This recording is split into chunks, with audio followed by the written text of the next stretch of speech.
Սիրելի զառիթափցիներ, Զառիթափ համայնքը 44-օրյա պատերազմի ընթացքում հերոսացել է եւ ցավոք 44-օրյա պատերազմի ընթացքում Զառիթափ համայնքից մենք 18 զոհ ունենք։ Նրանք են նավակ լեյտենանտ Հովիկ Սմբատի Մուրադյան, ենթասպա պահեստազորային Սեյրան Սուրիկի Միքայելյան, պայմանագրային սերժանտ, ավագ սերժանտ Գևորգ Վազգենի Աբգարյան, պայմանագրային սերժանտ Գեգամ Ժորայի Ավետյան, պայմանագրային սերժանտ Հակոբ Արտակի Շահինյան, կրտսեր սերժանտ պայմանագրային Արա Ժիրայրի Հովակիմյան, շարքային պայմանագրային Սեյրան Համլետի Ղարիբյան, շարքային պայմանագրային Վարդան Զորիկի Խաչատրյան, շարքային պայմանագրային Արթուր Արմենի Ասլանյան, շարքային ժամկետային Մուշեղ Վարդանի Դանիելյան, շարքային ժամկետային Էդիկ Գագիկի Սարգսյան, շարքային պահեստազորային Սամվել Սուրիկի Միքայելյան, շարքային պայմանագրային Արմեն Ժիրայրի Մուրադյան, շարքային պայմանագրային Էդգար Արտեմի Հարությունյան, շարքային պահեստազորային Հակոբ Սմբատի Համբարձումյան, շարքային պայմանագրային Արմեն Միհրաբի Մարգարյան, շարքային պահեստազորային Անդրանիկ Արմենի Գևորգյան, շարքային պայմանագրային Հայկ Արամի Մկրտչյան։ 1 րոպե լռությամբ հարգենք մեր նահատակների հիշատակը։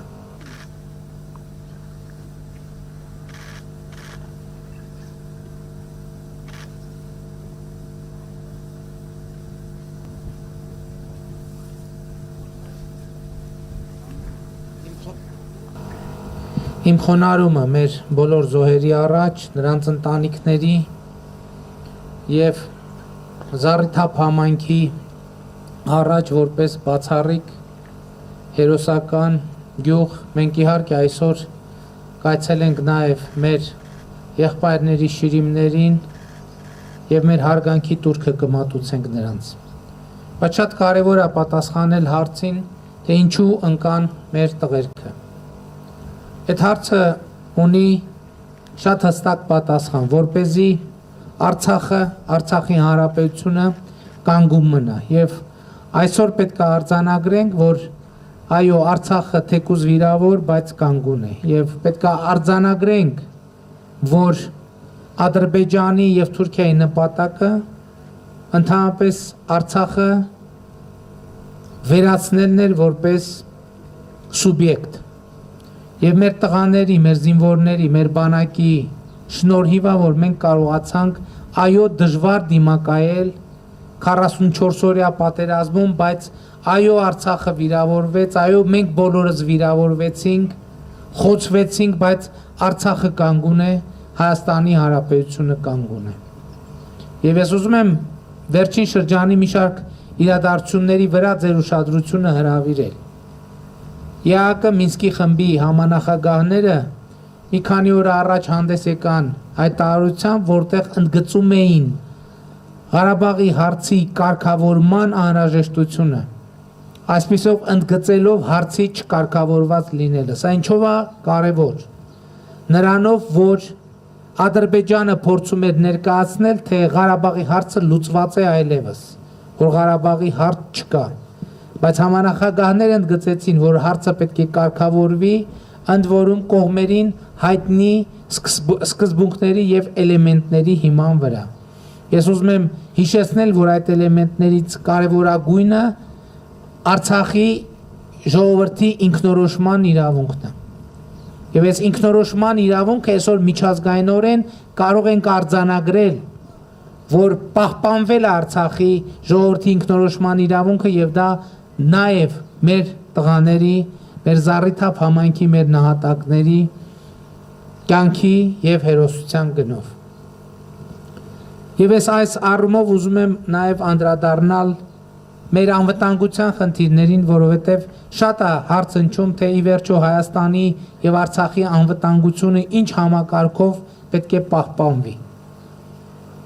Հայաստանի եւ Արցախի անվտանգությունը այսօր հենված է եւ երեք էլ է հենված եղել, այսօր առավել եւս հենված է հայ-ռուսական ռազմաքաղաքական դաշինքի գործընկերության վրա եւ ուզում եմ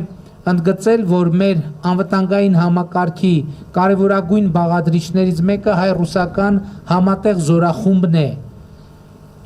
ինչի տրամաբանությամբ նշանակում է, որ հարձակումը Հայաստանի վրա նշանակում է հարձակում Ռուսաստանի վրա եւ նաեւ Արցախում խաղաղապահ կոնտինգենտի տեղակայումը էական երաշխիքներ է ավելացնում անվտանգության Արցախի համար, բայց այնուամենայնիվ ես նաեւ ուզում եմ ընդգծել մի հետևյալ հանգամանքի։ Օրինակ Ղարաբաղի պատերազմի 44-օրյա պատերազմի համատեքստում շատ է խոսվում է մասին, թե ինչպիսին էր Ռուսաստանի դերը կամ ինչու այնպիսին չէր, որի շուրջ Հայաստանում ոմանք մտածում էին, որ այդպես պետք է լինի։ Եվ այս համատեքստում ինչպես ենք մենք գնահատում հայ-ռուսական բարեկամությունը, ռազմավարական գործընկերությունը։ Իհարկե հայ-ռուսական բարեկամությունը, գործընկերությունը ամուր է, ինչպես միշտ է ամուր եղել, ինչպես շարունակելու է ամուր մնալ։ Ռուսաստանը մեր դաշնակից պետությունն է, Ռուսաստանը մեր եղբայր պետությունն է, բայց մենք էլի ուզում ենք, որ մենք արձանագրենք։ Ռուսաստանը Ադրբեջանի թշնամին չէ եւ Ադրբեջանն է Ռուսաստանի թշնամին չէ։ Եվ Ռուսաստանը Հայաստանի նկատմամբ կատարել է իր բոլոր պայմանագրային պարտավորությունները, որովհետև անվտանգային այն մեխանիզմը, որը մենք ունեցել ենք, այդ մեխանիզմը տարածվել է Հայաստանի Հանրապետության վրա, Հայաստանի Հանրապետության սահմաններից ներս։ Իսկ թե ինչպիսին են Հայաստանի Հանրապետության սահմանները, այդ նկարագրությունը դեռևս տրվել է 2010 թվականին Հայաստանում ընդունված վարչատարածքային բաժանման մասին օրենքով, որտեղ հստակ ընդգծվել է, օրինակ ես ուզում եմ այդ նրբությունը դուք հաշվի առնեք, 2010 թվականին Հայաստանի Հանրապետությունում ընդունվել է օրենք վարչատարածքային բաժանման մասին, որտեղ ընդգծվել է, որ Սյունիքի մարզի Շուռնուղ համայնքից արևելք Ադրբեջանի Հանրապետությունն է։ 2010 թվականին ոչ թե Արցախի Հանրապետությունն է, այլ Ադրբեջանի Հանրապետությունն է։ Արձանագրվել է, որ Կապան քաղաքից արևելք Ադրբեջանի Հանրապետությունն է, ոչ թե Արցախի Հանրապետությունն է, այլ Ադրբեջանի Հանրապետությունն է։ Ես այսօր պատերազմի մանրամասներին շատ չեմ անդրադառնա, որովհետև նախորդ օրը խորհրդարանում մի ամբողջ օր հարց ու պատասխանի եւ ծավալուն ելույթի միջոցով այդ թեմային անդրադարձել եմ։ Բայց ես ուզում եմ նաեւ ընդգծել, որ այո, իմ գնահատականը այն է, որ պատերազմը 44-օրյա պատերազմը անխուսափելի էր, որովհետև 2018 թվականի դրությամբ Հայաստանը Լեռնային Ղարաբաղի հարցով զիջումների իմաստով ըստ էության հասել էր իր կարմիր գծերին եւ հատել էր այդ կարմիր գծերը եւ այլընտրանք չկար, քան փորձել կանգնել եւ պաշտպանել մեր իրավունքը եւ պաշտպանել հայ ժողովրդի եւ Արցախի ժողովրդի շահը։ Բայց ես ավելին ասեմ, նույնիսկ եթե մենք այդ զիջումների գնով փորձեին գնալ խաղաղ կարգավորման, էլի լինելու էր պատերազմ։ Ինչու՞։ Որովհետև միջնորդական շրջանակների միջև եւ տարածաշրջանում հակասությունները այնքան էին խորացել, որ չեն լինելու որևէ լուծում, եթե նույնիսկ Հայաստանը որևէ իր շահերին ոչ համապատասխան լուծման համաձայներ, չէր լինելու որևէ լուծում, որին կհամաձայնեին այլ խաղացողներ։ Եվ հետևաբար այս հակասությունների կոնտեքստում պատերազմը ծագելու էր անխուսափելիորեն։ Բայց հիմա հարցը գլխավորն է, ինչպես հաղթահարել այս պարտությունը, ինչպես հաղթահարել այս հարվածը։ Իմ պատասխանը մեկն է՝ աշխատանքով, ստեղծարար աշխատանքով։ Վայոց ձորի մարզի վարելահողերի 74%-ը չի մշակվում, ժողովուրդ։ Այդ 74%-ը չի մշակվել 25-30 տարի։ Այդ նշանակում է 74%-ի վրա արժեք չի ձևավորվել, այդ արժեք ձևավորվելու արդյունքում այդքան պետական բյուջե քիչ եկամուտ ամտե, մարդկանց տներ, ընտանիքներ քիչ եկամուտ ամտե, այդքան թեր ֆինանսավորվել է բանակը, այդքան թեր ֆինանսավորվել են ճանապարհները, այդքան թեր ֆինանսավորվել է կրթությունը, այդքան թեր ֆինանսավորվել է առողջապահությունը։ Եվ հետևաբար մեր հարցերը պիտի լուծենք աշխատանքի միջոցով։ Վայոց ձորի հողերը պետք է մշակվեն։ Իհարկե մենք պետք է հասկանանք, մի մասը սահմանային պատճառներով չի մշակվում։ Դա էլ պետք է լուծենք։ Մի մասը ոռոգման ջրի բացակայության պատճառով չի մշակվում։ Էդ էլ պիտի լուծենք։ Հայաստանի լեռներում տարեկան ձևավորվում է 7 միլիարդ խորանարդ մետր ջուր։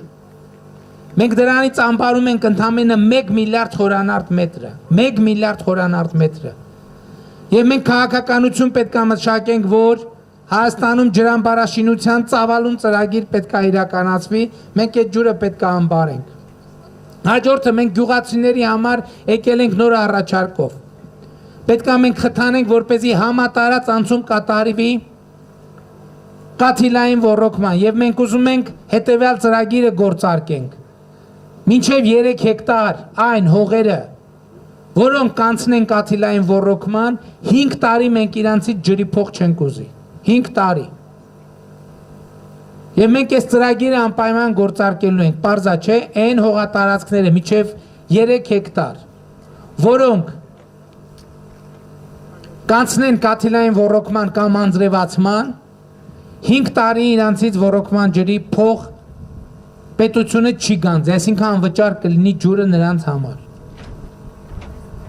Հաջորդը մենք գործարկել ենք ուսուցիչների աշխատավարձերի անընդհատ բարձրացման ծրագիր, անընդհատ, այսինքն շարունակական։ Եվ այս տարվա մայիսից նոյեմբերից այն ուսուցիչները, ովքեր կանցնեն ատեստավորում, կստանան 30-ից 50% բարձր աշխատավարձ։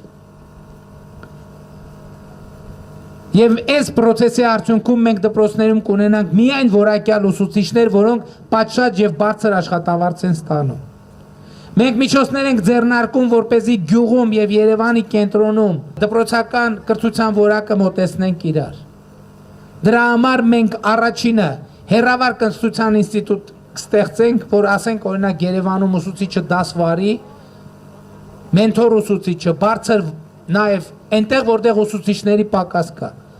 Եվ ինտերնետի միջոցով այդ դասը հեռարձակվի նաեւ այստեղ, ուրիշ գյուղերում։ Դասասենյակում ներկա կլինի միայն ինստրուկտոր ուսուցիչ, ով երեխաների ներկայությունը եւ ուշադրությունը կապահովի։ Հայաստանի տնտեսությունը պետք է զարգացնել, ինչպես։ Մենք պետք է գնանք այո, կոմունիկացիաների բացման։ Այսօր բոլորը ուզում են վախեցնեն, որ բա ոնց կլինի, որ Ադրբեջանը Հայաստանով ճանապարհ ունենա դեպի Նախիջևան, ճանապարհ։ Իմիջայլոց այդ բանի միջանցքի տրամաբանությունը շատ է շահարկվում։ Ադրբեջանը անդադ հայտարարում է Զանգեզուրի միջանց,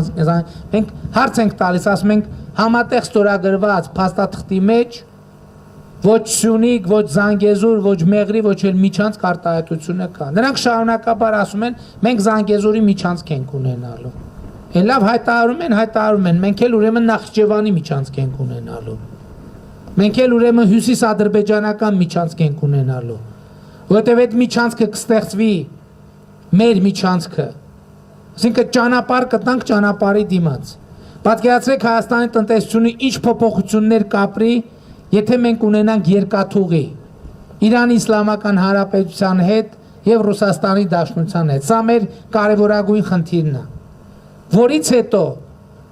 Հայաստանը հնարավորություն կունենա իր ամենամեծ հարստությունից օգտվելու։ Հայաստանը պղնձի պաշարներով ամենահարուստ երկրներից մեկն է։ Այսօր պղինձը հռչակվել է 21-րդ դարի նավթ։ Եվ 2 օր առաջ պղնձի գինը սահմանեց պատմական ռեկորդ։ Հատեց $9,000 1 տոննայի դիմաց։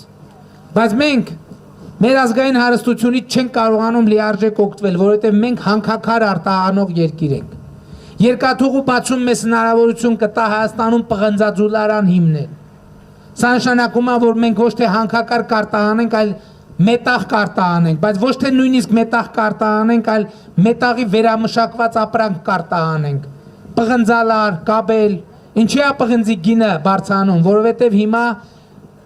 էլեկտրոմոբիլների դարը եւ կանաչ էներգետիկայի, այլընտրանքային էներգետիկայի դարը, իսկ այլընտրանքային էներգետիկա եւ էլեկտրոմոբիլների համար ամենակարևոր կոմպոնենտը պղինձն է։ Իսկ սա նշանակում է մենք կկարողանանք վերականգնել Հայաստանի երբեմնի արդյունաբերության մակարդակը, որովհետեւ պղնձի վրա հիմնված տնտեսությունը, պղինձը կվերամշակվի, կդառնա կաբել եւ տասնյակ այլ արտադրանքներ, արևային պանելներ, չնայած հիմա էլ են այստեղ արտադրում, բայց հիմնականում կոմպոնենտները դրսից են բերում։ Արդեն ջրամբարաշինության մասին ասացի։ Եվ էսա մեր երեք ուղղությունների մասին մեր հիմնական եւ հիմնարար պատկերացումները ասացի։ Անվտանգություն, հանրակրթություն, գյուղատնտեսություն եւ արդյունաբերություն։ Այս ճանապարհով մենք պետք է զարգանանք եւ գնանք առաջ։ Ես ուզում եմ նաեւ մի քանի քաղաքական հարցերի անդրադառնալ։ Օրինակ, մեր իշխանության մասին ժողովուրդ ջան, այս վերջին ամիսներին այսպիսի մի բան են տարածում, ասում են իբր որ մեր իշխանությունը թույլ իշխանություն է։ Բայց ես ձեզ ուզում եմ հետեւյալը ասեմ։ Մեր 2020 թվականի նոյեմբերից հետո մեր իշխանության հեռացումը ով ասես չի պահանջել, ով ասես։ Այսպես ասած ես դա անվանում էի պսևդո էլիտայի բունտ ընդեմ կառավարության։ Բայց թե թույլ իշխանություն լիներ, մեր իշխանությունը այսքան փորձությունները ոնց կանցներ։ Ոչ մեր իշխանությունը ուժեղ է, կամ մեր իշխանությունը ինչ պիտի աներ, որ ասեին, որ այ ուժեղ իշխանություն է։ Ինչ պիտի մտնեինք խորհրդարանում կամ չգիտեմ ում, որտեղ գնդակահարեինք երկրի քաղաքական էլիտային։ Կամ պիտի մեկը ասեր պրիվետ Նիկոլ պիտի տանեին ծեծելով զուգահանում սպանեին, որ ասեին, այդ տեսեք ես ինչ ուժեղ իշխանություն է։ Բայց թույլ իշխանություն ենք, որ ոչ Բադեն-Բադենում ենք տուն առել, ոչ հունական կղզիներում ենք տուն առել,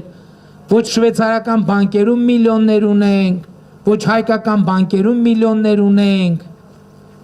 ոչ մենք ուժեղ իշխանություն ենք, բայց մենք ուժեղ ենք ձեզանով ժողովուրդ։ Մենք ուժեղ ենք, մենք ինչ ենք միջև այսօր կանգնած այստեղ, որովհետև մեր իշխանությունը հենված է եղել ձեր վրա։ Փողի վրա չի հիմնված եղել, կրիմինալի վրա ձեր վրա է հիմնված եղել։ Բայց ես եկել եմ այստեղ երկու բան ասելու, առաջինը ներողություն խնդրելու ձեզնից այն բոլոր հիասթափությունների համար, որ այս ընթացքում ձեզ պատճառել ենք։ Իսկ դրանք անշուշտ եղել են։ Որոնք են եղել օբյեկտիվ, որոնք են եղել սուբյեկտիվ, այդ ուրիշ թեմա է։ Ես ուզում եմ ներողություն խնդրել, բայց եւ նաեւ գիտեմ, որ դուք գիտեք, որ մենք չարամիտ որևէ բան չենք արել։ Եղել են իրավիճակներ, որ մեզ համար եղել են անհաղթահարելի։ Բայց ես ուզում եմ հիասթափության կոնկրետ օրինակի մասին խոսալ եւ ցույց տալ, որ ամեն ինչ այդքան էլ պարզ չի եւ ամեն ինչ այդքան էլ վատ չի։ Օրինակ շատ է խոսվում արդարության եւ արդարադատության մասին։ Շատ են ասում են այս մեկը ինչի նստած չէ, մեկ ինչի նստած չէ, մեկ ինչի նստած չի։ Ընդհանրապես արդարության եւ արդարադատության անկյունակարը հետեւյալն է, կա մի հայտնի բանաձև։ Ասում են ավելի, եթե ուզում ես հաստատես երկրում արդարություն եւ արդարադատություն, պետք է հետևես հետեւյալ սկզբունքին։ Ավելի լավ է մեղավորը մնա ազատության մեջ, քան անմեղ մարդը հայտնվի բանտում։ Ինչի է սա այսպես ասվում, որովհետև մեղավորին այսօր չէ վաղը չէ մյուս օրը կբռնես եւ կենթարկես իրան արժանի պատասխանատվության եւ դա կլինի արդարություն։ Բայց եթե անմեղին տանես բանտ նստացնես 3 տարի, 5 տարի, 10 տարի, հետո ներողություն էլ խնդրես իր նկատմամբ տեղի ունեցած անարդարությունը այլևս չես վերականգնի։ Ես ուզում եմ ձեր ուշադրությունը հրավիրել մի այսպիսի փաստի վրա։ Այսօր երրորդ հանրապետության պատմության մեջ ամենաքիչ կալանավորված եւ դատապարտված անձը կա Հայաստանի Հանրապետությունում։ Հայաստանի բանտերում երբեք ավելի քիչ մարդ չի եղել, քան այսօր։ Երբեք ավելի քիչ մարդ չի եղել։ Սա ինչ է նշանակում։ Սա նշանակում է, որ մենք արդարության եւ արդարադատության հարցում ենք։ Շատ լուրջ հաջողության ենք ասել, որովհետեւ կարող ենք ասել, որ Հայաստանի բանտերում անմեղ մարդիկ չկան։ Այո, բազմաթիվ հանցագործներ կան պոտենցիալ, որոնք ազատության մեջ են։ Նրանց պատասխանատվության, եթե նրանք հանցանք են գործել, նրանց պատասխանատվության ժամը անխուսափելիորեն հասնելու է, բայց բանտում անմեղ մարդ չկա, եւ սա ամենամեծ եւ ամենակարևոր նվաճումն է։ Հաջորդ խնդիրը, որին ուզում եմ անդրադառնամ, հետեւյալն է։ Ոմանք ուզում են ասեն, թե երրորդ հանրապետության պատմության մեջ Սփյուռքի հետ հարաբերությունները լավ է եղել, այս իշխանության օրոք եկել են հարաբերությունները վատացնել։ Այս հարցի մասին էլ կարող ենք թվերով խոսալ։ Ուրեմն ժողովուրդ, Հայաստան համահայկական հիմնադրամը ստեղծվել է 1992 թվականին։ Հայաստան համահայկական հիմնադրամին Սփյուռքից մինչև 2018 թվականը արվել է 289 միլիոն դոլարի նվիրատվություն, թվերը հիշեք։ 289 միլիոն դոլարի նվիրատվություն 92 թվականից մինչև 2018 թվականը, 26 տարվա ընթացքում։ 2018 թվականից հետո Հայաստան համահայկական հիմնադրամը հավաքել է 247 միլիոն դոլար։ Իհարկե դրա մի զգալի մասը, մեծ մասը 44-օրյա պատերազմի ընթացքում։ Բայց նույնիսկ 44-օրյա պատերազմի ընթացքում Հայաստան հիմնադրամը հավաքել է նախորդ 28 տարվա հավաքածի ավելի քան 70%-ը։ Եվ սա ինչի մասին հավաքայում, որ իշխանությանը չվստահեին, այդ միջոցները չէին նվիրաբերի հիմնադրամին։ Փորձեցին կասկածի տակ դրնել, թե ինչքանով է հիմնադրամի միջոցները արդյունավետ ծախսել, էդ էլ չստացվեց։ Եվ հիմա մենք հայտարարել ենք, որ Արցախում ավելի քան 100 միլիարդ դրամի բնակարանաշինության եւ ենթակառուցվածքների ծրագրեր են իրականացնելու։ Սա նշանակում է, որ այս ծրագրով մի Հայաստան համահայկական հիմնադրամը ավելի մեծ կամ նույնպիսի ծրագիր է իրականացնելու, քան նախկինում Արցախում իրականացված բոլոր ծրագրերը միասին վերցրած։ Եվ սա շատ կարևոր արձանագրում է մեր խոսակցությունը շարունակելու համար։ Բայց երկրորդ հիմնական ասելիքը, առաջին ասելիքն էր, որ ուզում էի ձեզնից ներողություն խնդրեի պատճառած բոլոր հիասթափությունների համար։ Երկրորդ ասելիքը հետևյալն է։ Ես եկել եմ ձեզ ասելու, որ Հայաստանում այո կա ապագա, որ Արցախում կա ապագա, որ այս երեխաները ապագա ունեն եւ այս երեխաների ապագան Հայաստանի Հանրապետությունում է։ Եվ մենք այո պիտի իրար հետ հաղթահարենք պարտության դառնությունը եւ իրար հետ բարձր ու հստակ պիտի ասենք ապագա կա։ Ապագա կա եւ մենք իրար հետ պիտի պայմանավորվենք, որ մեր երեխաների, մեր երկրի, մեր հայրենիքի ապագայի համար անմնացորդ շարունակելու ենք նվիրված լինել եւ աշխատանքով մեր հայրենիքի ամեն քառակուսի մետրը շենացնելով հասնելու ենք այս ապագային։ Եկեք խոստանանք իրար, որ դա անպայման անելու ենք, որովհետեւ դա մեր պարտքն է, մեր առաքելությունն է, նաեւ մեր նահատակների հիշատակի առաջ, Զառիթափ համայնքի 18 նահատակների հիշատակի առաջ։ Եվ այո, մենք պետք է ունենանք ազատ երջանիկ եւ հզոր երկիր։ Սիրում եմ բոլորիդ, ժողովուրդ ջան, հպարտանում եմ բոլորովդ եւ խոնարհվում եմ բոլորիդ առաջ։ Եվ կրկին ներողություն եմ խնդրում ձեզ պատճառված բոլոր հիասթափությունների համար։